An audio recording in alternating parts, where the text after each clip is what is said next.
Well, let's move to our next discussion then, and we're putting the spotlight on the defense space. The Defense Ministry has unveiled a comprehensive modernization 15-year roadmap for India's future-ready warfare programs. To discuss what this means in terms of an opportunity and a boost for the sector, we have two key players from the private sector space. Atim Kabra, Director Business Development and Strategy at Astra Microwave. And we also have Amit Mahajan, Director Technical and R&D at Paras Defense. Thanks, Mr. Kabra and Amit, for joining in. Great to have you both back on this discussion. So what we really want to just, break this down and understand what this means in terms of an opportunity and whether it gives an additional fillip to the plans and to the estimates that you were already working with. Mr. Kabra, if I could come to you, because this has been divided in a very comprehensive manner across the procurement that the Air Force will do, the Navy will do, and of course the Army will do. What have you made of the 15-year roadmap, and does it give any additional impetus or thrust to the procurement that we're already seeing? I think it's a very, good morning. I think it's a very transformational document which shifts us from import dependency to be a globally competitive, self-reliant powerhouse, growing in exports and at the same time based on indigenous innovation. I think the critical focus here is on indigenization, modernization, and operational agility, which calls for fairly advanced capabilities, technological self-reliance, and collaborative growth. We are talking of advanced network-centric human-machine teamed platforms with real-time situational awareness, at the same time, which are cyber-hardened, if I would say. So all I hear is solutions, right? And user requires timely solutions, and we need to respect that. Where do you really see user laying out his next 15 years roadmap? So to that extent, this is fairly transformational. So Mr. Kabra, are there any projects which are mentioned in this long strategic roadmap that you're already working on? And would you require to undertake incremental capex to meet a potential increase in demand? The Astra has very deep footprints, as you are aware, both horizontally as well as vertically in microwaves, radars, electronic warfare space, So from that point of view, there are a lot of projects which are ongoing, which will be feeding into the requirements. At the same time, I think what we will see is resulting in multiple JVs across the industry, by the way, in my opinion. So our shareholders, for example, benefit significantly from one of our hidden gems, which is our 50% stake in a JV with Rafael Israel, which makes SDRs, software-defined radios. Right? So this is a company which can dwarf Astra, possibly, in years to come. And that results in kind of a collaborative approach and new technologies being brought in. So while we have our own capability set, which will work in very well with the requirements, but at the same time, I think there will be a need across the industry for multiple tech platforms to be brought in out here. And with the procurement process being in the process of being streamlined, I believe announcements are expected pretty soon. I think this should be resulting in a fairly set of business for the industry as a whole. Astra definitely will be one of the beneficiaries. But as I keep saying, this is not an industry which you should look at it on a quarterly basis, right? So you look at stacks of 2 to 3 years, and these stacks should result in significant incremental improvements, which are fairly irretrievable, if I may say. And we go from capability set to capability set. So this document kind of defines that. All right. Hi, Mr. Kabra and Mr. Mahajan. Mr. Kabra, since you briefly mentioned about that JV with Rafael, what kind of possibilities, what kind of opportunity size, if you could throw some color on that, because that clearly is something that, is exciting investors, but we don't really have a number or some kind of value that it can be given to it. That could be another hidden gem. Tell us more. Absolutely. It is a hidden gem, which is not much appreciated outside, the company. But we We are expecting this year itself should have at least $100 million assured kind of business order book in the JV.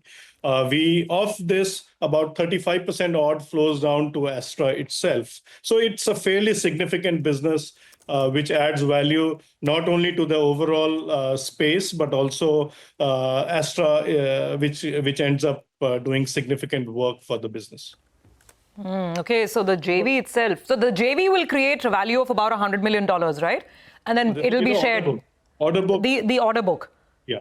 Okay, to be obviously shared between Rafale and yourselves. Would that be correct? It's a 50-50 JV, yeah. 50-50 JV, yeah. Okay. Gives us a sense. Profitable JV, and there are not too many profitable such initiatives around, right? So it's a testament to the managements of both the sides that we've been able to do this. Yeah, absolutely. I mean, all of you companies, along with the defense PSUs, all of you make us proud with going after, cutting edge technology and really bringing that Atmanirbharta message back home. Amit, let's bring you in as well. You tell us, and we want to really understand this from a shareholder perspective. People want to understand, how do things scale up? Say, let's look at the revenue numbers now. So Paras Defense, I think at the end of FY25, your revenue stood at about 370 crore rupees. So as you work on a lot of these projects and procurement orders, when does the big kicker come in? I mean, and I'm not asking you for 1 quarter, 2 quarters. Say 2 years down the line, what will the company look like? So firstly, good morning, everyone. And thank you so much for having me on this show. It's been a while, and it's so nice that all the three of you I can talk to. And, like Atim Sahab mentioned, I think what we need to derive out of this 15-year roadmap, and we need to understand it's a 15-year roadmap. This is an industry which is a long-term industry. This is not a short-term quarter-to-quarter game. But what is interesting to see is the impetus is being given on the legacy platforms, the legacy technologies, the upgradation of your existing military might. And there is a good blend of the new threats that you can see. You can see a lot of loitering munition. You can see a lot of UAVs. You can see a lot of anti-drone technologies being given that importance, because what we have seen across the world, these are the technologies we have now started influencing your security infrastructure. So in this case, what we are seeing is the technology readiness is not at one particular point, but it has divided into very many spectrum of technologies. And Paras, if you look at, we've always believed that because we are working for Ministry of Defense and we are working for this industry, we should have all the variety of products that we can offer. Yes, strong point of our company remains the optics and optronic systems, but we also are trading into defense electronics. We are also into electromagnetics. We are also into heavy engineering. So we know that. Amit, we know that. We've spoken so many times. My question is very specific. Investors want to understand the scale up in terms of just the revenue pie itself. Like I said, you're at about 370 crores now. 2 years down the line, what are you gunning for? When do you touch 1,000 crores in revenue? So if you look at the growth trajectory that we have given, 40-50%. Now, when we look at these kind of news coming in from the ministry, it only solidifies your future.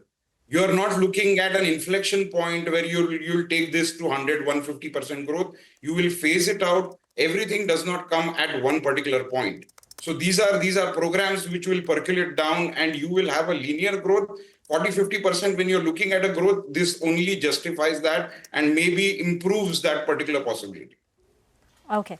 If I could just get, since the idea of this is to reduce our dependence, increase our indigenous capability, Atmanirbhar, what would your dependence be on foreign imports right now, Amit? And how will that come down by? Is there any number that you could both, if I could request both of you to share with us, Mr. Kabra and Mr. Mahajan? So we primarily focus on developing technologies all by ourselves. Yes, there are collaborations that we have with certain Israeli companies, and we are bringing those technologies to the country. But the dependency for justifying the opportunities that are lying in front of us fairly lies on the domestic development capabilities, which also include DRDO, and they are the backbone of our development. But the dependency on foreign technologies is limited. and it will reduce further from here on. And for, if I could request Mr. Kabra as well, for you, for your manufacturing, etc., what is the dependence on foreign imports today? I think it's the component level where a lot of components are imported. The basic building blocks, they get imported into the systems. And so I would say Amit is absolutely bang on target, right? As far as the solutions are concerned, it is the overall solutionizing which will be Indian, but I still expect that the chipsets, etc., which are not made out here, they will continue to be imported. So we have a fairly significant import content, if I may say, but usually that is passed on in the orders across to the clients. Okay. And Atim, you spoke about enhancing exports. Exports is, I think, 10% of your overall revenue pie today? Yeah. Okay. Do you have a number in mind, say 5 years down the line, what that number could look like? So I will make a distinction between deemed exports and exports of solutions.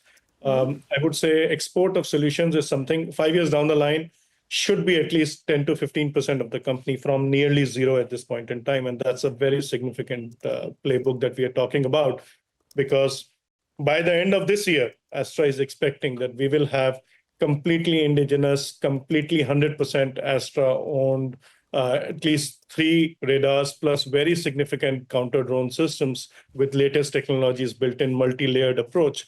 And I think these are fairly global in nature. So we really hope to make a fairly significant dent. Plus our space business, we are more than a decade old in the space business. We are in conversations with guys who will source subsystems from us for their global space programs. I hope it works out pretty soon. You're already aware of our alliance with our arrangement with Teledyne, one arm of Teledyne. And we are really hoping that chip exports from our designed chips will also play a role in that. So at least 15% on an enhanced order book 5 years down the line from near zero will be the bare minimum that I would see for export markets. Just very quickly, gentlemen, want to get your latest estimates on order book and order inflows for the next couple of months as well. And now in near term, we've spoken about the distance. Want to also get some near term clarity. Mr. Kabra, I believe your order book as of the end of first quarter was around 2,230 crores, if I have the right numbers. As you look ahead and as these roadmaps are announced, I mean, I'm trying to understand if the pace of awards is also increasing, if that's what you infer.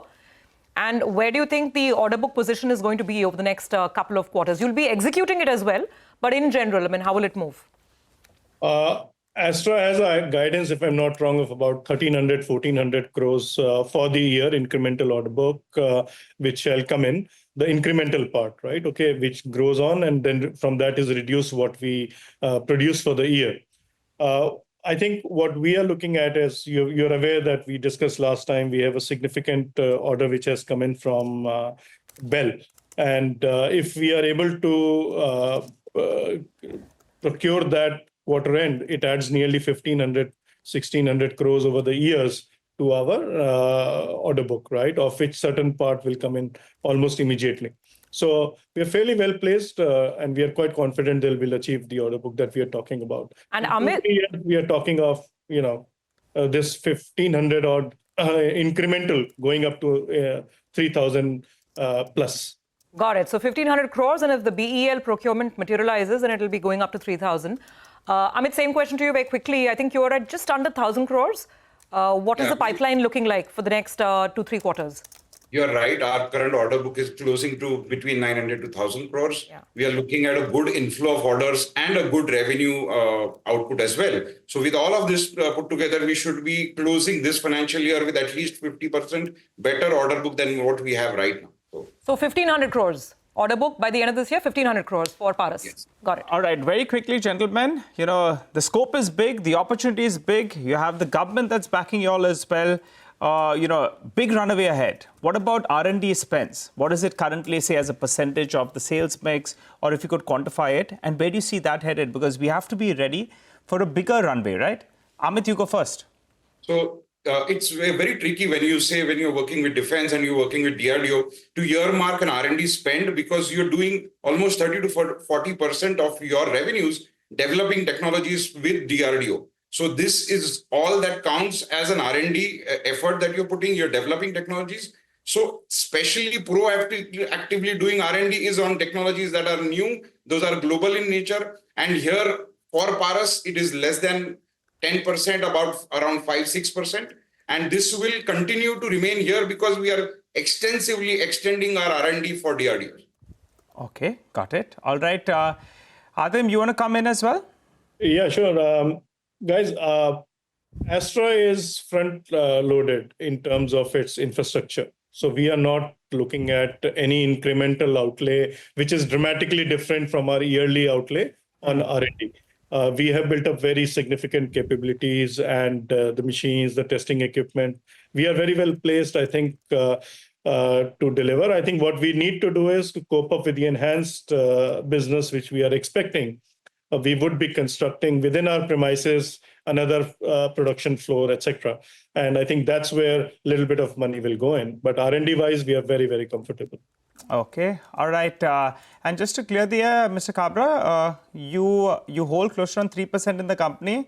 You were an investor and then you started heading the company, or because skin in the game is something that investors like. Yeah, our board has, on the board, we have nearly folks who represent nearly 23-24% of the equity. My personal equity, I control about 5.55% or 5.6%. Don't hold me to it. Approximately, that's the number which I control, of which part is in my name, part is in a holdco, which I control. Yeah, so there's very significant skin in the game for the board, as well as all of us who are helping run the company. Okay. All right, gentlemen. Great conversation, inspiring and spirited, and good luck to you, both of you, for all of those plans as India continues to move along the self-reliance path when it comes to defense procurement.